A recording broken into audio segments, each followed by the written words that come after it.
I'm Gab, he's Jules. Blue skies over West London, certainly not over North London. We'll get to the big derby. A lot going on around Europe. Barcelona bounce back. How about that? Real Madrid, very impressive. Arsenal, Yeah, very keep rolling, solid, keep yeah. rolling. Man City, high line. How about that? Erling Haaland, 26 goals this season. All right, after all these non sequiturs, Jules, welcome back. You have a 10. Thank you very much. The holidays were good. And no, he was not holidaying in Saudi, in case you're wondering. No. We have to talk about Spurs. We're talking about what's going on. Thomas Frank said after the game, he had a fire inside. He was so angry. And I like Thomas Frank a lot. Me too. As a person, I like his story coming up. Yeah. Really self-made guy. We cheered him on at Brentford. Whatever he's doing is not working. Since mid-September, they've won 3 games. One was against Doncaster. Yeah. One was against Everton in that weird game when Van de Ven had the 2 headers and Vicario made all those unbelievable saves. The other one was against Leeds, 2 deflected goals. They won 2-1 away. Yeah. Somehow they're still 5th on the table. But this team is terrible. I mean, they literally are playing some of the worst football that we're seeing in the Premier League this season. That XG stat, I don't know. The nerd platform I use said it was 0.10. Whatever one ESPN uses, 0.05. Mine as well, yeah. It's between the two probably somewhere. 3 shots on goal, and you're playing at home. 1 on target. I think Chelsea exposed them, and the Chelsea team that Cole Palmer. Yeah, I just remind people, right? Yeah. That had obviously lost to Sunderland the weekend before, but been doing well, but still probably not at the height that we would expect them to be at some point. They exposed the lack of creativity massively, and you mentioned the stats, the shots on target, the expected goals if you're into that. But no, even if you're not into your stats, just watching that team struggling to do anything with the ball collectively, because you can give the ball to Kudus, and he's going to do a few dribbles and a step over and then maybe cross the ball for no one in the box. Xavi Simons came on because Bergwall was concussed. He came off again 50 minutes later because he was that bad. He did nothing. Did nothing at all. Let's not even go. I mean, I thought Thomas Frank messed up with his starting lineup anyway. There was only 2 attacking players in Colomwani. I'm not really sure why he started that game ahead of Richarlison. And then Kudus. Everybody else was either a defender or a 6 or an 8. Bergwall, Sarr, Palinha, Bentancur in the midfield 4. This is not for me. Maybe for him. I'm just not sure how he thought this team could create and could score against a Chelsea team that was going to do everything they did. Caicedo is a monster in midfield. If you're not more creative, that back 4 could be solid. And then they've got players to hit you as well if you give them the space like they did. So there was just nothing from Spurs, defensively or offensively. I don't want to overlook Chelsea. This was a very good performance. Very strong, yeah. You have to understand, though, when you play against an opponent who plays the way Spurs did, it's kind of hard to even judge where Chelsea are. Their XG was close to 4. I think they could have easily scored. I'm really not exaggerating here. 4 or 5 goals, I agree. if not more. Lanky St. Vic, Vicario made some unbelievable saves to keep Spurs in the game. But fair result here would have been runaway Chelsea win. So all praise to Chelsea. We'll talk about them later. I have to go back to something I saw, which really makes me wonder about Frank, and which is some of the indiscipline from some of these players. Part of it is Bergwall. Bro, you're a professional footballer. You got hit on the head. If the doctor tries to take you off the pitch for the concussion protocol, don't try to shake him off and be Mr. But Big Man. they're all going to do that. That's what players do in every sport. No, but they try to stay. When I thought the way he did it, his body language, really inappropriate.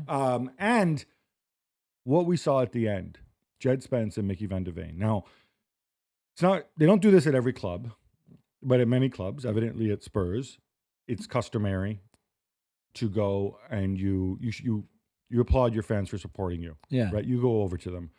After games like this, you go there to get abuse. Bayern does this. After Bayern games, a lot of clubs do it, right? Not everybody does it. No, but more clubs than Right. do it than not. Yeah. You go under there, and if you play badly, then you get the abuse. Mickey van de Ven and Jed Spence ignore Frank when he tells them to go over there.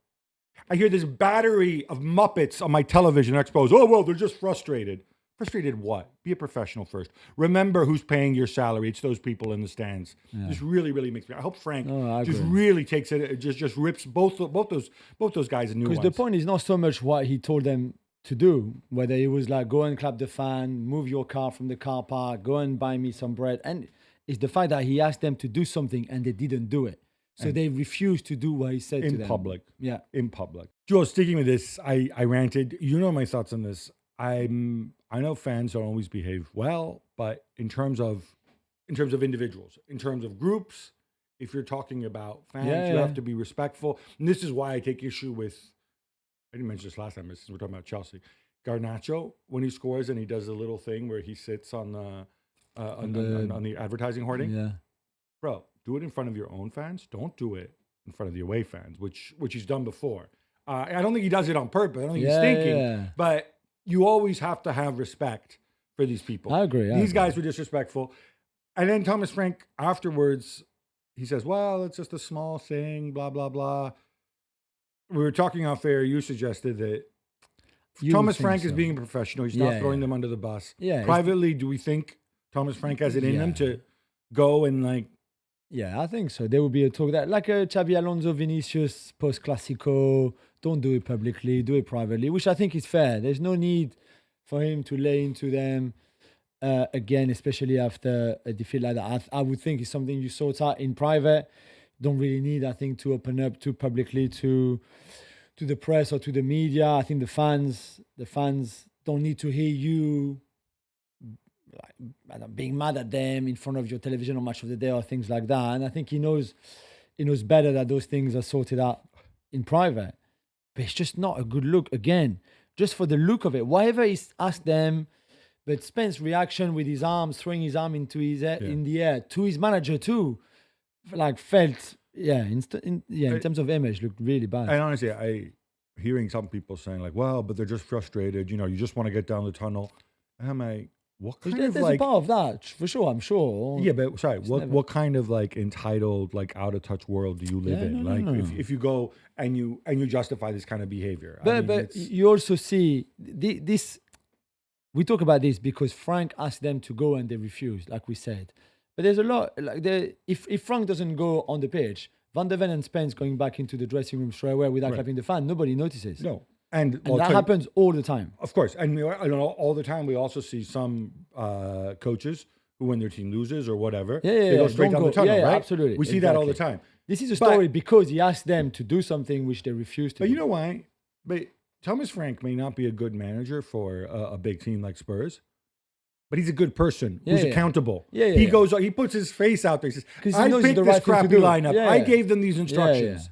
I am responsible. I'm accountable just as much as my players, if not more. Yeah. And that's why, like, I think you need people like Thomas Frank, because when I look at some of these individuals, between the ones who are unhinged, the ones who, like Kudus, seems to have issues seeing any other teammates on the pitch. The ones like Bentancur, that tackle, how does he not get It's a sent red off? card every day. I cannot even believe that people are saying it's okay, it's a yellow. No, you know why? It's because, okay, I don't want to criticize the PGMOL here because it's a really good thing that they're doing, right? They have somebody who, after the decisions, the VR looks at them, they tell you why he wasn't punished. Yeah.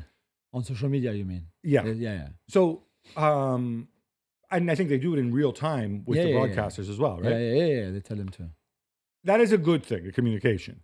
It doesn't mean that their decisions are right. No. The fact that they communicate it, now it's created this environment where, oh, well, they gave us the reason, so that's fine then. No, it's not fine. What was the reason for this one? Because I didn't. The reason for this is that, yes, he got him just above the ankle with his studs. Yeah, high. Studs but first. it was an excessive force. It was a love tap. I would disagree on that. And I think Reece James is a big boy.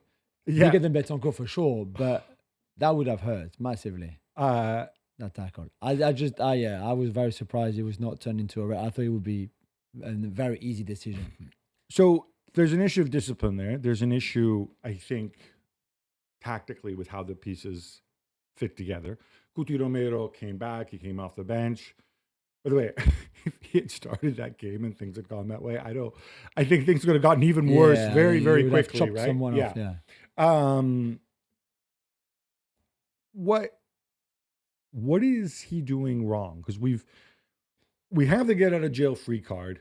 Okay, Madison out, Kulusevski out. Yeah.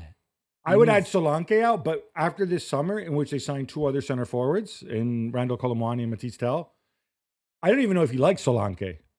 And then you also have Richarlison. We don't know. He's never seen him play.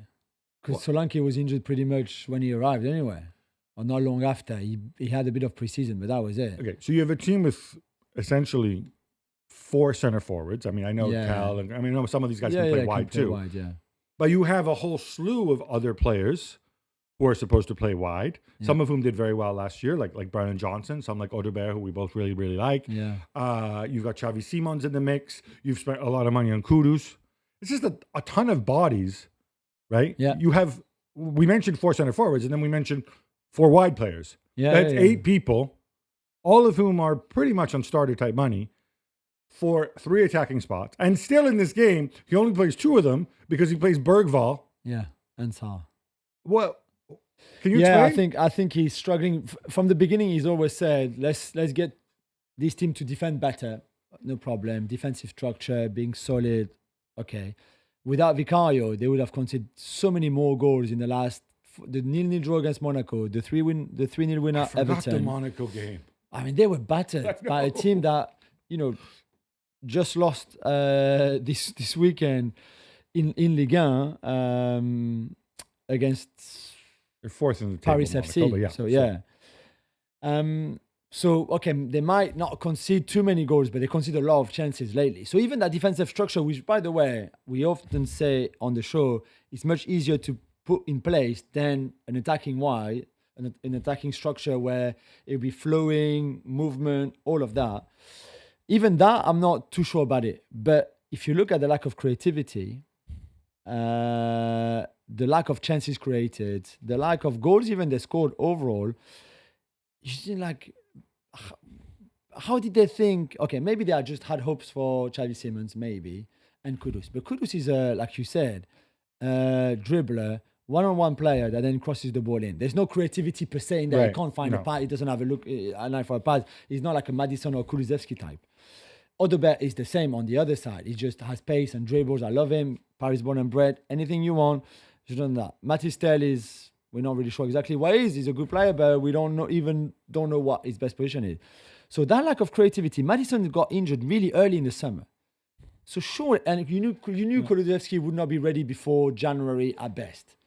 So you never thought I would get a proper creator, playmaker, number 10, like a Damsgaard type, which Xavi Simons, I think, is supposed to be that now. Well, yeah, I'm not sure he is that kind of playmaker type. I still think he probably prefers to play wide to dribble by piece. Yeah, that's what you think Bergvall can do it. No, but that's why I think they should have signed someone. I can't believe they didn't sign anybody of that kind of profile. Are you dumping this on Fabio's door? Well, Fabio was not really in play. He's back now and they've got 2 sporting directors, so let's see what they do in January. But really, he was kind of reintegrated after that. So, I don't know. I'm not sure if this squad, with all the money they spent in the summer, because they did spend a lot, 40 on Tell, 55 on Simons, 60 on Kudus. That starts to be a lot of money already. Colomwani's loan fee is huge too. Yeah, plus the wages, which are high as a PSG player. That's a lot of money invested, and I'm not sure if the return is good enough for now for sure. A word on Chelsea and where they are. A friend of mine texted me, is like, "Oh, good news, no red card this time," which is I skewered Dolap for getting sent off in the freaking League Cup Muppet show. Yeah. Joe Pedro at center forward worked in this game. Yeah. I don't know how well. I don't know if it's something you can rely on consistently. But I think we're starting to see response from some of the wingers. Not just in this game, but before. Yeah. I had my doubts on Gittins. I went down on Garnacho because they're raw. It's still a slow burn. It's happening there. Estevao, I think, is far ahead of the curve of where you would expect an 18-year-old to be moving to a new country, to a new team. And Caicedo's a monster. Caicedo is the best. Like, Caicedo makes this team for me every single day. I could play next to him and I look good. Like James look good in that. Like Gusto would look good. Like Lavia looks good. Lavia is talented. Even Enzo next to. Like, you could put anybody next to him. I was talking to somebody I really respect in football, and they made the point that with Caicedo, you focus on his athleticism and he covers so much ground and whatever. But and he's like a data guy, so I think he's got numbers picked up. But he said like he's also happens to be one of the most intelligent players in the Premier League. Yeah. And we but know even technically, some of the goals he scored this season, the assist for Joao Pedro, and I know it's his physicality as well that helps, but he's aware, he's a good last touch, I think he's phenomenal, really phenomenal talent. And for me, he makes this team, he makes the defenders behind him look better, he makes whoever plays next to him look better. It's just like, I think he's incredible. And if they lose him, more than Cole Palmer, if they lose him, I think they will be in massive, massive trouble. Well, there you go. Enters on a postcard. Who is more indispensable to this Chelsea team? Moises Caicedo or Cole Palmer? All right, enough Spurs. How about some quick hits instead? Let's go, Gab. Arsenal go 6 points clear at the top of the Premier League after beating Burnley 2-0. Jules, Scott Parker's side, your boy Scott Parker, didn't manage to take even a single shot on goal, on target or off, until the 71st minute. Is that brilliant defending, or is that futility, or is it both? No, I just think Arsenal are just monstrous defensively. That's all. They've conceded only one shot on target in the last 4 Premier League games. That was no shots of any kind. I mean, I would assume if you're a coach, you say, guys, we're not getting any good shots. Somebody go and lump it. Okay, from 30 yards out, and let's see what happens, just to kind of break that thing. We can't even shoot. But when you don't even get to the last 30 yards, when you don't get the ball in the box, for example, it's very difficult. I thought Arsenal were outstanding in the way they manage this game, in what they do best, really, being so strong defensively. Okay, first goal on set piece. But they created a lot of other chances. Really, Saka should have scored at least 2 goals. I thought Rice we talked about Caicedo earlier. Rice is as good and as monstrous right now in that midfield. It's just a team full of confidence that is so much better than anybody else right now in the league. I want to make a point about the set pieces. Obviously, that guy, Nicholas, whatever, it's a lot of praise, rightly so, works on them.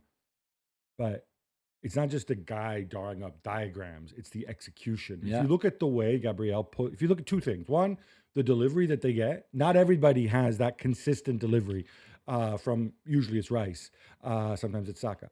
And the other thing is the way Gabriel gets to every single ball and puts it back where you want it to. That's not something, that's not Nicholas, making him do that. No, Do you know what I'm saying? Is like, there's an execution side to this as well. Yeah, definitely.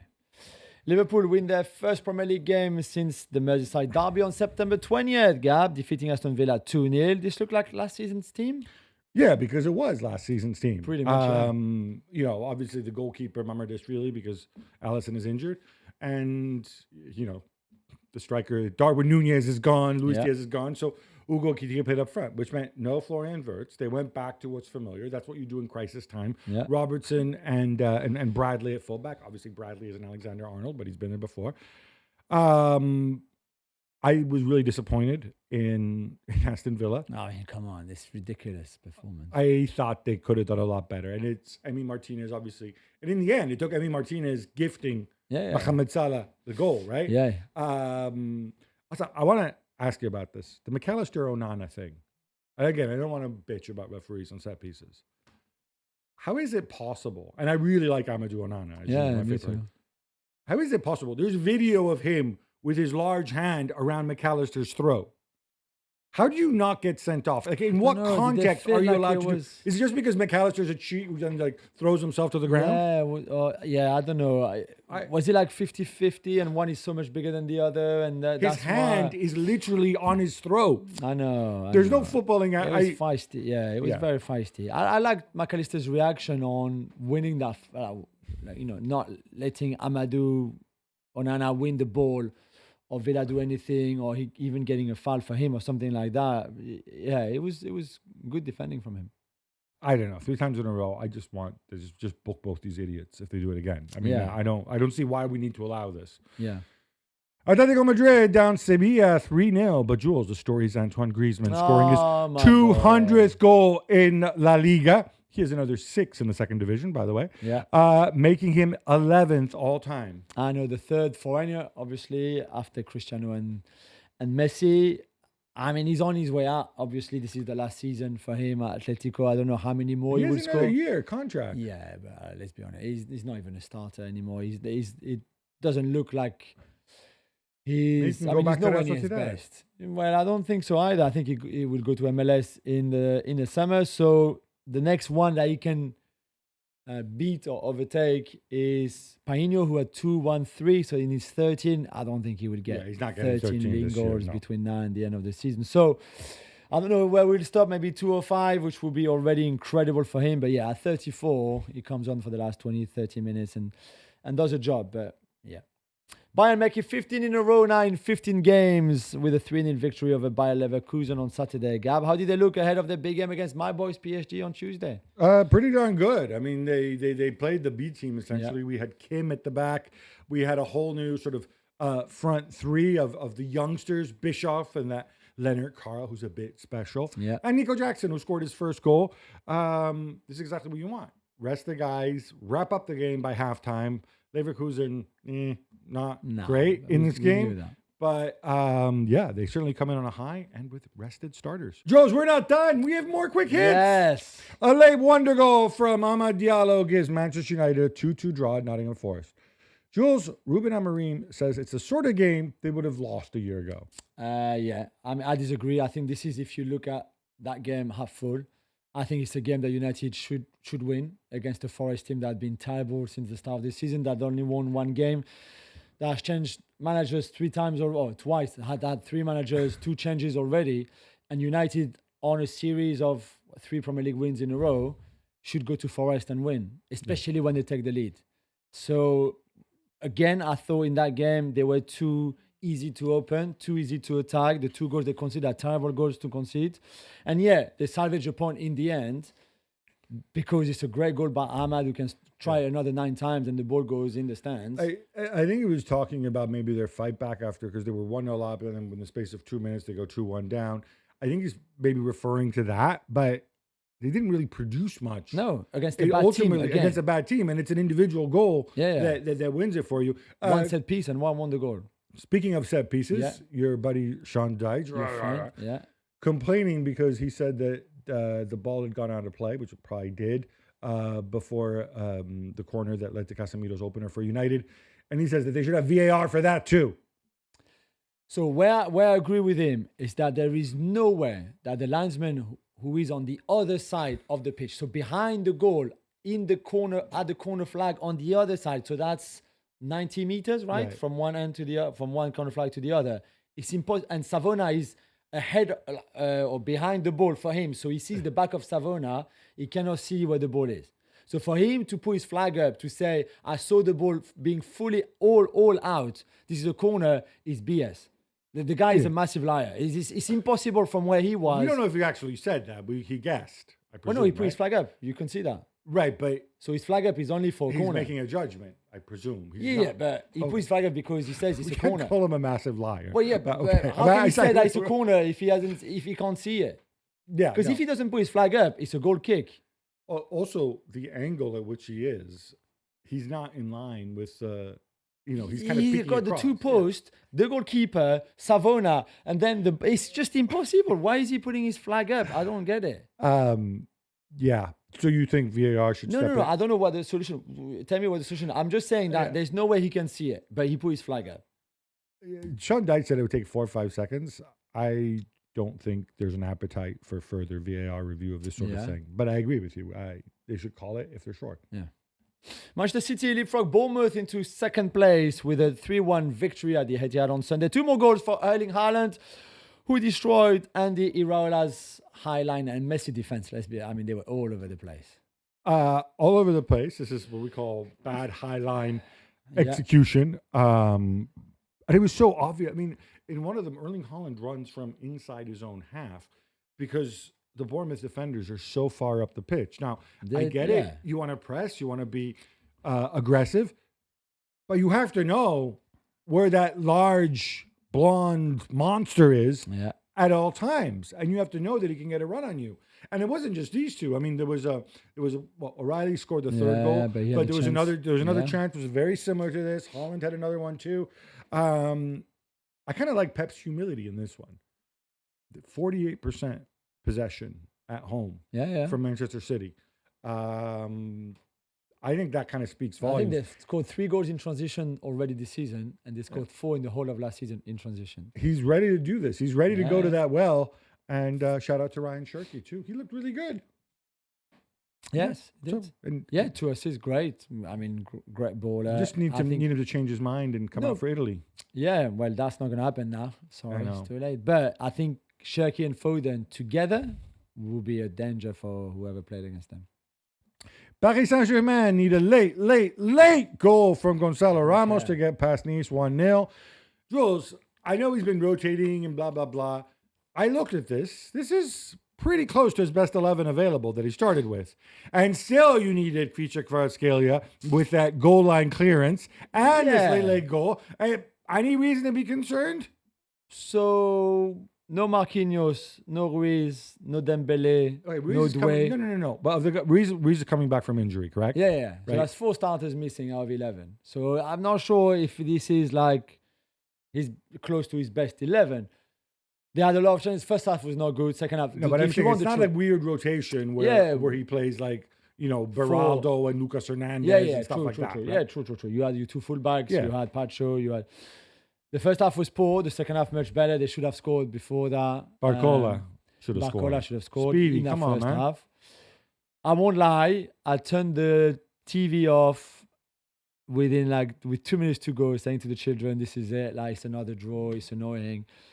And then obviously Gonzalo Ramos scored. He's a great super sub to have. Really, really amazing reaction on his goal.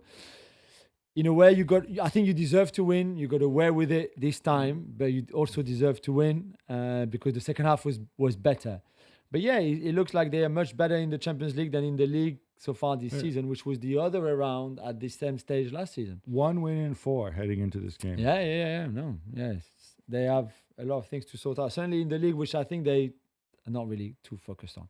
2 goals for Kylian Mbappe as Real Madrid rolled comfortably past Valencia 4-0. Gab, Xabi Alonso couldn't have asked any more. No, Vini on the pitch, smiling and being helpful and kind. Kylian scoring again. This was the Classico 11 with one change, Mastantuono for Camavinga, which I think this is going to be pretty close to his base formation going forward. I think Camavinga was an addition, obviously, for the Classico because it's an unusual opponent. We can debate the setup a little bit, perhaps, and obviously we'll find out what happened when Trent is ready to start and when Dani Carvajal returns. And Trent, I think, was on the bench, so very close to returning. Yeah, again. But this is it. This is his group. He has found his group, and I thought everything went their way. Yeah, it was an easy one. Barcelona beat Elche 3-1 in the Highline Derby. Yeah. Jules, it's pretty important to bounce back after the Classico, especially without Pedri, especially with a beaten up Lamine Yamal. Yeah, and they considered a goal, but to be fair, I think that was not really important in the grand scheme of things. They played well when they had to. Lamine scored again. A lot of talk about the Rashford goal, which is a good goal, but a lot of right-footed players who play on the left come outside onto their left foot and then finish like he did. For me, the most important in that goal was the Fermin Lopez incredible kind of like crossover, first time. We didn't think he could do that. Incredible, really wonderful. I mean, it's Elche as well, you know. Well, Elche though flying high. Rafa Mir hits the woodwork twice. It's still not the kind of opponent where I thought they would struggle the most. I don't know. I thought this was big. My boy Magic Mike Maignan saves a Paulo Dybala penalty and Milan beat Roma 1-0 on Sunday night. Max Allegri has his haters, Gab, but they're 1 point off the top. Yeah, this is a weird one. So obviously there's no Pulisic, there's no Santi Jimenez either. Some Milan fans might say that's a good thing. I think they're being mean. For 40 minutes, Roma had the ball, and this looked like pretty horrific Milan. Yeah. And then Rafael Leao, spark. I mean, when he touches the ball anyway, and he wants to. Hey, we think he wants to, whatever. Sometimes when he touches it, he does otherworldly things. Yeah. Incredible run, incredible assists for Pavlovic. And then Milan should have scored more in the second half. Milan had a lot of chances. Yeah. Roma getting the penalty late on, which Magic Mike saves, and and they roll off into the night. There's a lot more to come from Milan. There has to be. Yeah, definitely. Who's laughing at Nuno now? West Ham come from behind to beat Newcastle United 3-1. Jules, Eddie House crew still in that bottom half of the table. Yeah, no win away from home in the league for Newcastle. I just think, and they took the lead on the Murphy kind of solo-ish goal. I just don't think this is working. I said it yesterday on the radio. This midfield three worked with Isak, Gray, Joel Linton, with Tonali and Bruno. I don't think this is working for Voltemario anymore. Put Ramsey in there, put more creativity, stop getting the ball wide all the time because he's too predictable now. And blaming Voldemort now. No. I think this is not helping him. That's why he's not as influential as he should be. Johan Wissa will be fit one day. Yeah. And I don't know how you play them, both together, by the way, as well. But that was a bad performance, really, from Newcastle. And another really worrying one. Luciano Spalletti makes his debut on the Juventus bench with a 2-1 win over Cremonese.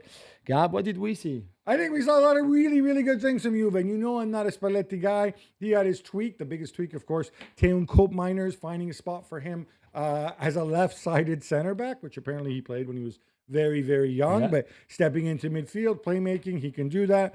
Two strikers up front. Openda, not great, but at least there's two bodies there. There was no Kenan Yildiz because he was unwell. But I think we need to give a shout out to Mr. Jamie Vardy, 38 years young. He goes on the break and absolutely road grades, flattens Federico Gatti, scores a great goal. Again, it's 2-2 now. Gatti needs to do better. Ulises Garcia gets himself foolishly sent off to complicate things, our boy Roberto De Zerbi. But Marseille still get a 1-0 win at Auxerre to go back into second place. Jules, this is a little hairy. Yeah, this was not good. The performance was not good. The red card is not good. But how stupid can you... I know. They got a win. It's far from the Marseille that we saw flying earlier in the season, for example. They've got a big game against Atalanta in the Champions League. Atalanta, who lost for the first time in the league with Juric under massive pressure. Let's hope that they can rectify all the things that were bad. And there was a lot of bad things from Marseille. They won. That's the most important, especially when Monaco lost, Lyon drew and dropped points. So this was very important for them to win, but not a good performance, not convincingly at all. Napoli is the top in Serie A, but can only manage a 0-0 home draw to Como and Cesc Fabregas. So why does Conte say he's happy, Gab? I don't know, because he's playing some weird Conte mind game. Yeah, he said it was like a Champions League game, so intense. Yeah, so intense. So Como are so good. Their players are Morata awesome. missed a pen. But... Yeah, and Morata missed a penalty too. I don't know, bro. Like, I don't know what you're going on about. Like, yeah, there's no Kevin De Bruyne, no Lukaku. Lobotka only just coming back. You lost Billy Gilmore, so you're without a playmaker for a whole stint. But you're at home. You're the defending champions. It's Como. I expect you to create more chances than you actually did, and better chances. I don't know. I don't know if this is stuff he says in public, and then behind it he starts shouting, pulling out his hair, and then replacing it with other hair. Maybe. He buys off the internet. I don't know. But yeah, I wouldn't be too happy. This was way, way back on Friday, but Serhou Guirassy scores the only goal as Borussia Dortmund win away to Augsburg. Jules, not much to celebrate here for Niko Kovac other than the 3 points. That's it. That's the only thing, Gab. The 3 points. It was a poor performance. It was a poor game overall anyway. Not really, the level was bad. Maybe you think already again at the Champions League, they just managed their lead and that was it. You take that, still staying within touch distance of Leipzig in second place. Dortmund are third. Bayern are too far anyway now. They were never going to catch them. So you just take the win and then you move on to the Champions League in midweek. They're solid, Jules. They're solid. Yeah, they are solid. That's very Come true. on, it was boring. It's not often we say this about Dortmund. That's very true. That's very true. Piotr Zielinski comes up with a goal of the season contender already, but Inter only beat Verona thanks to a lucky and late on goal. But you said it was raining, so, Gab, reason to be concerned? No, there's no reason to be concerned. He switches things up. He plays the reserve wing backs. Yeah. He plays Zielinski in midfield, gives Barella a breather. I'm not concerned about that. I think Verona went out and just purely set up to defend. I think they got a little bit lucky with the goal. I know they have this guy, Giovanni, who everybody's like, oh my God, it's a new thing. Yeah, but it's wet. The ball's slippery. Jan Sommer certainly helps it in. I expect Sommer to save that. So, yeah, it's not like the sky is falling with Inter's performance. I don't get all the negativity. Instead, we should celebrate Zelensky's goal. And you're the Tekers guy. How does he do that? I don't know. To hit it with the inside of his foot like that on this volley and the ball to not go up in the air is just an incredible piece of technique that I was not sure he had in his locker. But usually you see those corners played. Yeah, and it's looping. Like a Paul scores for a volley with your laces and you hit it, not with the inside of your foot. Incredible. And he hits it so hard, too. Incredible. Wolverhampton Wanderers lose 3-0 away to Fulham, and that cost Vitor Pereira his job. Jules, I thought he was really good after coming on last season. It's kind of ironic. He signed a multi-year contract extension just a month ago. Yeah, 46 days ago. 3-year extension. And this is it. No wins in 10 in the league. 2 draws, 8 defeats. This was probably the worst performance they've had all season. They were atrocious, really, in that game against Fulham. A Fulham team that I think had lost the last 4 anyway in the league. So not that they were flying before. There was no other way. Where do you go now? There's a lot of managers linked with Wolves, obviously, from Brendan Rodgers to Bruno Lage, to Ole Gunnar Solskjaer, to the guy Middlesbrough, that his name, Edwards. All those guys. I don't know if you go in the Championship and get somebody, if you get somebody with experience, if Uncle George will obviously have his word to say about it. I don't know where you go, but it's not a very good team, and it's a horrendous season. Although, saying that, last season they also started with 0 win in the first 10 Premier League matches and stayed up. Yeah, because that's because they got Vitor Pereira. They can't get Vitor Pereira this year. They will get another Vitor Pereira that can maybe save them. I don't know. My money out of those people would be 100% on Bruno Lage. Yeah, me too. And I think that would be a good choice. Yeah. Genoa face Sassuolo on Monday evening, so tonight as we record the show. But Patrick Vieira won't be on the bench, Gab. He's been sacked, and Mario Balotelli, is pretty happy about it. This is so... Okay, so Patrick Vieira, they're in last place. Genoa, I think, are a well-run club. I think the fans have been really, really patient. They've... Still haven't won, have they? They still haven't won. Yeah, they sold out their season tickets this year. It's pretty remarkable, the support that they've given him. I think they all like Patrick Vieira. I think technically, it was actually Patrick Vieira resigning. Yeah. Again, these are subtle distinctions, but I don't think we can speak of a sacking here necessarily. But obviously, they agreed to part ways. Mario Balotelli, of course, was at Genoa. For some reason, he has this intense dislike for the people running the club now and for Patrick Vieira. Yeah, they fell out at Nice when they were together. Goes back to that time. Yeah, okay. Mario, maybe time to let it go. So what does he quote? He says, "Ha, karma's a..." I'm like, okay, thanks, Mario. Yeah, and then I think Patrick might pull out his medals and pull out the fact that most people who meet him actually genuinely like him. Yeah. And maybe Mario can STFU, yeah? Maybe. Leipzig beat Stuttgart 3-1 to stay in second place. Jules, I don't like to talk about them because they're yucky and skeevy, so I'll let you handle this.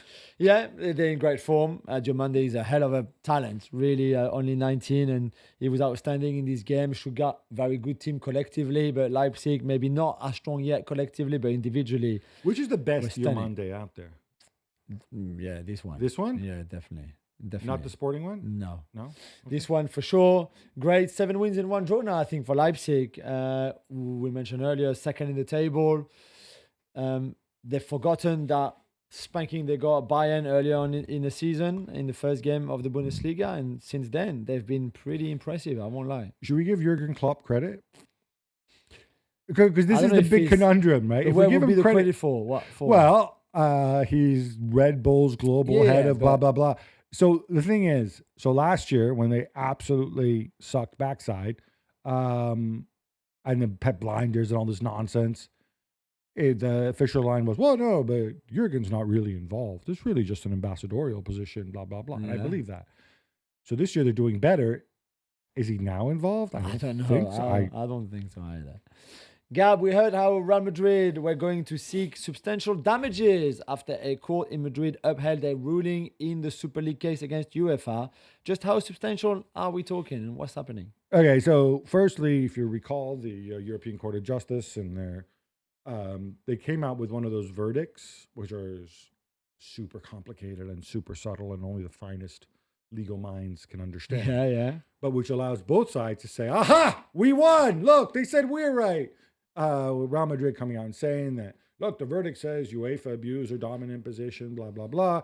UEFA coming out and saying, no, because look, they only told us that we need to change a couple rules. We changed those rules. Actually, we won, blah, blah, blah. It's a lot of posturing. It's a lot of lawyers making more money. But it did open the door to Real Madrid seeking damages. Or at least Real Madrid thinks so. Because they go to their favorite court, which is a commercial court in Madrid, which seems on any European issue seems to always side with Real Madrid. I wonder how this happens. No, seriously, it's like freaking Pyongyang, right? Yeah. It's absurd. Real Madrid have said they'll seek damages. They haven't put a number on it, but their friends at AS have. Yeah, they've leaked a few numbers. And to be fair, AS has the Financial Times.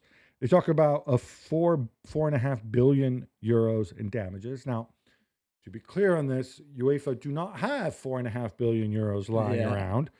So you ask for all this money, hoping that you win some of that money, hoping that in reality you can then settle out of court. What are you settling for? Not a Super League, because that ship has sailed. I think the best Real Madrid can hope for is something which I think is effectively already happening, and that is having clubs control the commercial side of the game, right? So already UEFA have formed, right now the entity that sells the broadcast rights and the sponsorship rights of the Champions League, it's not UEFA, strictly speaking. It's a company called UC3, which is 51% owned by UEFA, 49% owned by what used to be the ECA, European Football Clubs, run by our pal Nasser. Yeah. Can Real Madrid somehow prod this along to change the distribution so maybe the clubs have a majority of the say? I don't know, but that I think is the most realistic outcome. It's not going to be. I don't even see how Real Madrid can prove $4 billion in damages for what? Oliver Glasner is furious, Jules. Crystal Palace have to play Manchester City on Sunday, December 14th. Coops Kuopio. I apologize if I am. You probably know the correct. That's it, yeah. That is? Oh, there you go. I think you say KUPS, but yeah. Okay. KUPS Kuopio, who are from Finland, I would imagine. Finland, yeah. In the Conference League on December 18th. But they also have to play a quarterfinal in this thing they call the League Cup, which we get tormented with every year. It's against Arsenal, and they have to play that fixture before Christmas. So the question is, how do you fit that in? Because there's league football that weekend on December 21st. Crystal Palace travel to face Leeds. Arsenal travel to face Everton. And so the date that's been suggested for Crystal Palace is like, hey, you guys are Palace. Why don't you guys play on December 16th? Which would mean that they would play Sunday, Tuesday, and Thursday. Yeah. Alternative dates. It's not going to happen. Yeah, alternative dates are the 23rd, which I believe is a Monday. Yeah. But then again, that would mean that Arsenal and Palace have to play on the 21st and then again on the 23rd. The only other logical date would be Christmas Eve, December 24th. But then there's an outcry from the fans because it's not done in this country. Yeah. Jules, why not just scrap this? Just get rid of this. Get rid of this. I don't even know why you have to play before Christmas. I'm sure maybe in January you can find something before the next round of the league. But there's more nonsense in January. Yeah, why don't you wait for these teams to get kicked out of to get knocked out of the FA Cup? Yeah, exactly. And play in January. Yeah, I don't know. I'm baffled by this, really. I think they want for both teams to have the same days of recovery before their game. Hence why the 23rd or 24th, I guess, would be the fairest because they both play on the 21st. Whereas if you have the game on the 16th, Arsenal play on the 13th, so they would have an extra day to prepare, and people are saying this is unfair. I don't know. I think it's not just that. It's also players should not be playing with two games in 48 hours. Yeah, that's completely demented. Let's rule out December 16th because that's never going to happen. So then, So December 23rd is the same thing. They only get 48 hours. Yeah, okay. Yeah, So but they're no, both, because it's 2 games. Yeah. oh look, they're both tired and injury prone. But that's the only. No, play Christmas Eve, or Yeah. or better yet, here's my suggestion in case they're listening, Mr. Kroenke. Just say, hey, you know what? We're sick and tired of this garbage. We're sick and tired of the League Cup. From now on these league, we're going to pull out of the League Cup and we're going to play lucrative friendlies against Al Nassr.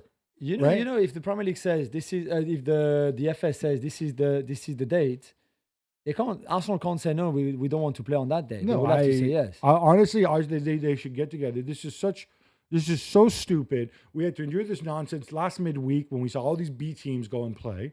Right? I know. What is it? This is fun. This competition, by the way, for those who don't know, and I'm sorry, I really have a problem with this. This is not the FA Cup, which dates back to the Paleozoic era, right? This competition, do you know why it was created?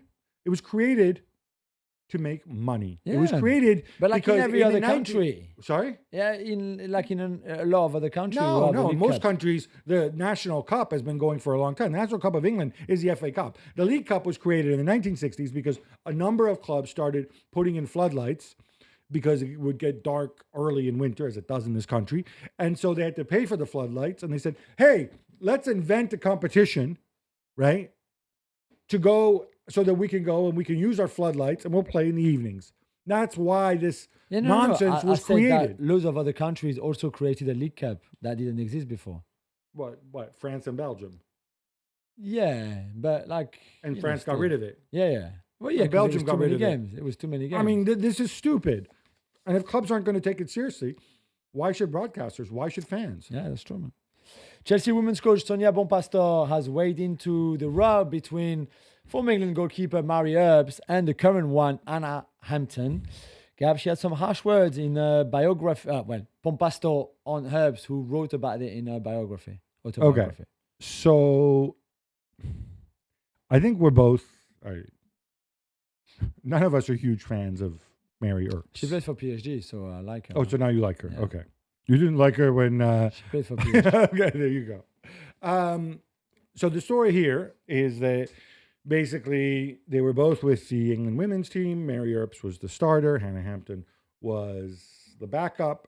And then at some point after she went to Paris Saint-Germain, actually, and initially didn't play that much, if I'm not mistaken, Hannah Hampton essentially became the number one, and then Mary Earps decided, well, I'm not going to go to the Euros as a number two, whatever.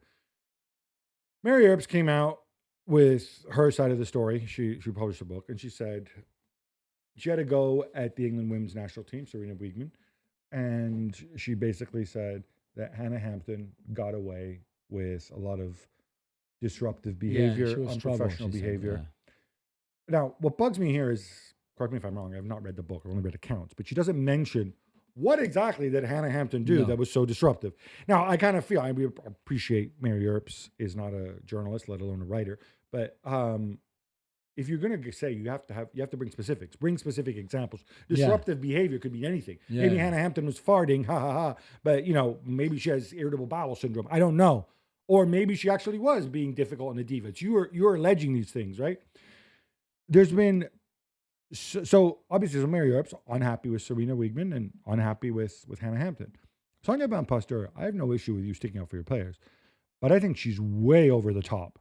She says it's unacceptable what Mary Earps says because she says she doesn't show respect to her teammate and her manager. She brings up the fact that she can't use those words talking about Wiegman because Wiegman has won the European Championship 3 times in a row. Respect doesn't flow. It's not like I need to speak to you more respectfully because you've won 3 European championships than somebody else. Yeah. What kind of implication? I don't think Sonia Bonpastor really thought about what she was saying. If she wants to defend her keeper in Hannah Hampton, that's great. I think there's a much better way to do it. Yeah, I mean, I've got no issue with what Bonpastor said. Mary Earps, that's her side of the story. Hampton has probably another side of the story. Yeah, that's it. And you don't know what Hannah Hampton did that was so disruptive? No, I don't know, but I've got no issue with what Bonpastor said. I don't think she's over the top. I think she's... Like saying Mary Earps has no class? Well, I think this is a bit disrespectful the way, maybe she wrote it in the book. But yeah, like everybody has their opinions. I don't know. Sonia Bonpastor wasn't there, and I don't know that Sonia Bonpastor needs to weigh in beyond defending our player. That's my main thing. If we hear from Wiegman or Hampton, fine. But it's kind of an ugly thing that I think the England women's national team don't need right now. Yeah, true. Will Still is out as Southampton coach, Jules. His team are one spot above relegation in the championship, which shocked me because I pay no attention to it whatsoever. And I thought he was really good. I know they're a relegated side and they have Rasmus Ankersen, all these smart people, blah, blah, blah. What's going wrong there? Just never worked out. It never clicked between him, the players. At times they had decent performances, but they were horrendous at Preston on Saturday, lost 2-0 against a team that isn't, an average team in the championship, really, at Preston. Poor performances. Either his message never got through to the players, never managed to implement his ideas. Nothing like I saw from him before in France, at Reims or at Lens. Maybe struggling to do it with the players he had or in that league. I don't know what the problem is, but I think they've won 2 games in 13 or so. It's just ridiculous form. I also feel bad for him on a human level because obviously, as the story goes, he had other offers, and he chose to move to England. He wanted to come back to England. That was his priority, but isn't it also because his partner is unwell? No, she's all good now. Oh, okay. Yeah. No, she's back on television. No problem at all. I think he really wanted to come back to England and to kind of make a name for himself here now, where he's obviously English. So, but it was not Southampton. Maybe that was not the right project for him. I still think he's a very good coach. Just didn't happen for him there. Gianni Infantino was in Saudi Arabia last week for a change, where he announced the Ultimate Football Platform. Gab, what is the Ultimate Football Platform? So it's a joint venture with DAZN. You remember FIFA Plus, which essentially all the football matches that FIFA have rights to that they weren't able to sell. So like the women's under 17, the men's under 20, obviously you don't sell those in those markets, or all their entire archive. All of this stuff, FIFA decided, hey, let's get into the streaming business. It worked great for Netflix. And so they said, let's create FIFA Plus. I don't think anybody actually watches FIFA Plus other than you, who has an interest. Yeah, there you go. So they realized they couldn't really monetize this because they couldn't get people to pay for this. So they decide, what's the best way to make money of this? I know. Let's team up with DAZN, the company which loses $1 billion or more every single year, and then nobody can work out why they even exist. It's unclear, but this is a company that's lost a lot of money. They certainly haven't shown that their model so far has turned a profit. Although the nice thing about DAZN is they have some Saudi friends who, of course, invested $1 billion in DAZN just before the Club World Cup, which DAZN had the rights to, and then that $1 billion have to go back to FIFA.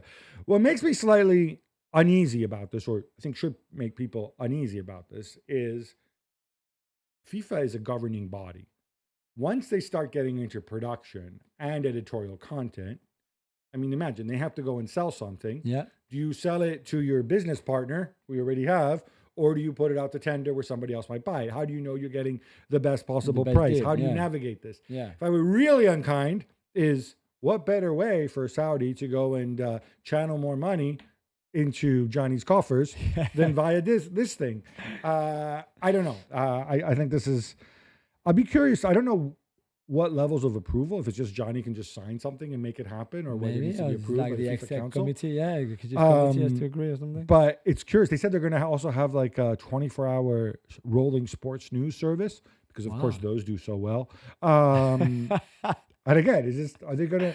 I'm going to subscribe, I think, just to be part of the family. I'm shocked you don't already have a subscription platform. I had one before, and obviously the Club World Cup was for free on DAZN. So I have a DAZN subscription. What they do there when they stream games, they do that well. And Serie A is on DAZN here in the UK anyway. Yeah, right? and more importantly, the NFL. You love. The NFL. Come on, man. Neymar makes his return to Santos after 6 weeks out and turns things around against Fortaleza. He also nearly produces a highlight that I think is safe to say would have lived on forever in the internet. Yeah, absolutely, Gab. So they drew 1-1. They were 1-0 down when he came on. And then he took a free kick on the edge of the box. He direct skipped free kick. over the assist, which was pretty Yeah, special. sorry, and the assist. Yeah. For the equalizer. For the equalizer. So imagine, if you haven't seen it, I'm going to try to describe it for you. You know when somebody takes a penalty and has the run-up and then stops and then takes the penalty, right? A lot of players do that now. It's a skill in itself. Neymar takes his penalty like that. It's a paradinha. Technically, it's not exactly. legal if you come to a complete but, stop. If you don't stop too abruptly, you can do it. He did the same on that free kick. So he starts running towards the ball to take the free kick, and then he stops just as he's about to shoot in front of the ball, and then shoots without any, on one step basically. And it's a great shot. The keeper saves it. It's a really good save. Otherwise, going in. I don't know if this is going to be a trend now and other people are going to try. I think this is so difficult to do. I don't think Very difficult to anybody do. would even think of doing this. And it's obviously not have the same effect than the penalty because you are further out for obvious reasons. So then the goalkeeper has the time to steady himself again and then dive for wherever Neymar wants to put that. But still, I thought it was a great piece of imagination and invention. Gab, we both like the Swiss model Champions League format, right? A guy in Chile claims that he invented it and is now suing UEFA for $20 million. Hang on. He invented the Swiss model Champions League format. He invented, yes. Okay. Yes. He says he invented it. It came to him in a vision in 2006. No, just kidding. So I should also point out, we call it Swiss model. This is not... I discovered that the original Swiss model isn't this. The original Swiss model is after every round you draw the next round of fixtures, and you pair teams that both won the previous round. You pair them against each other, which I don't know. Probably, I guess it could lead to a winner, but it's good for crowning. I think a winner of a league. For something like this wouldn't serve purpose. But this version where you had the pots and everything. So there's a gentleman named Leandro Sciarra. He said he presented it in 2013 to UEFA. He says he copyrighted it in Chile. He says he has some statement from FIFA saying, yes, this is your intellectual property, right. Leandro Sciarra. He says 14 months ago, before we're about to start, he told UEFA, hey guys, I own this. You need to pay up. And UEFA, ignored him. Now he wants $20 million for it. Right. I didn't know. I might go and see if I can come up with some innovative competition formats after this. It's a way of supplementing copyright them all. Like have 10 different ideas, and one day you don't know, one league in the world somewhere might, use it. Maybe I can copyright them in North Korea or something like that, where they don't ask too many questions. Yeah. We're nearing the end, but we've got to mention the usual pair. Cristiano Ronaldo scores twice, including a penalty in the 14th minute of injury time.